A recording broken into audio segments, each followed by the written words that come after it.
سنلقي في قلوب الذين كفروا الرعب بما أشركوا بالله سبحان الله بكهاديوش لب لاي شبرنا فرحت انتلا لنا الله سبحانه وتعالى بمن مكنيات بما أشركوا بالله بالله سبحانه وتعالى بما قاراتاتشو مكنياتي بالله سبحانه وتعالى مياد قاراسو يلب إركاتا يلب إرفت يلوم هل جزي بشنكت هل جزي بحساب هل جزي بمربش وسطنا يالله الله ببتشنينة የሚገዛ ሰውስ የልብ እርካታና ደስታ የልብ እረፍት ያገኛል። ይሄንን ሐቂቃ ማወቅ ይሄንን እውነታ መረዳትና ማወቅ ከእያንዳንዳችን የሚጠበቅ ጉዳይ ነው። በመሰረቱ ሙስሊም ወደ ኢስላም ሲመጣ አንድ ሰው መግቢያው ምንድነው? ተውሂድ ነው። ቁልፉ የመግቢያ ቁልፉ ተውሂድ ነው። ላኢላሃ ኢላላህ ነው። ሸሃደቲ አን ላኢላሃ ኢላላህ ወአነ ሙሐመድን ረሱሉላህ ነው።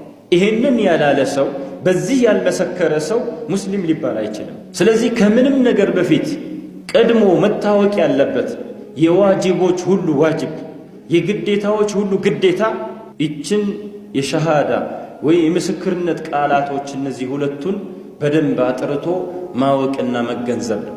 ይሄንን በደንብ ከተገነዘብ ይሄንን በደንብ ካጠራን ይሄንን በደንብ ካረጋገጥን ሌሎች ተከትለው የሚመጡ ዒባዳዎች ተቀባይነት ይኖራቸዋል።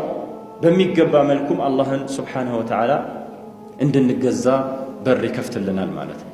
ለዚህ ነው በተደጋጋሚ አሁንም ተውሂድ ከዚህ በፊትም ተውሂድ ለወደፊትም ተውሂድ የሚባለው ለዚህ ነው። ለምን ስራዎች አላህ ዘንድ ተቀባይነት የሚኖራቸው በተውሂድ ላይ የተመሰረተ ሲሆን ነው።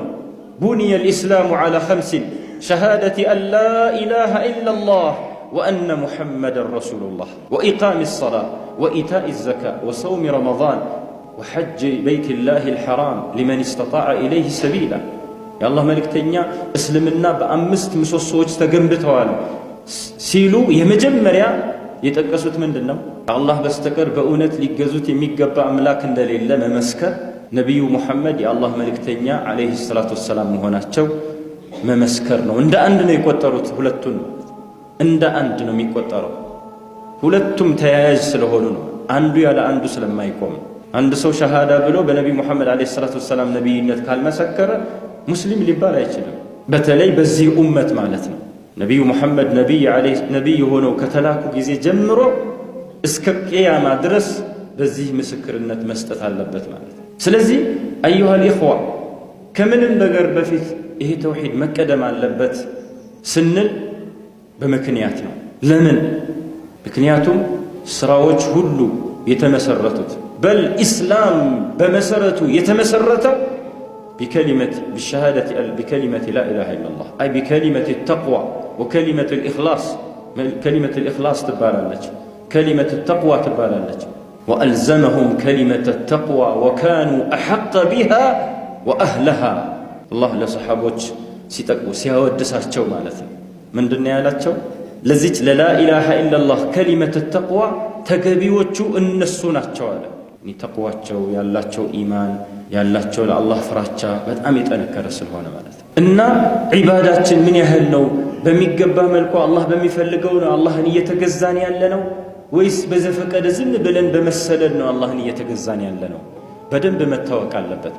ልቅ እንዳይሆን ዝም ብሎ ሁሉም በመሰለው አምልኮ እንዳይፈጽም ሸሪዓው የተገደበ ነው። አላህ ባስቀመጠው ነብዩ ሰለላሁ ዐለይሂ ወሰለም በተጓዙበት መንገድ መሰረት ነው አላህን ልንገዛው የሚገባ ማለት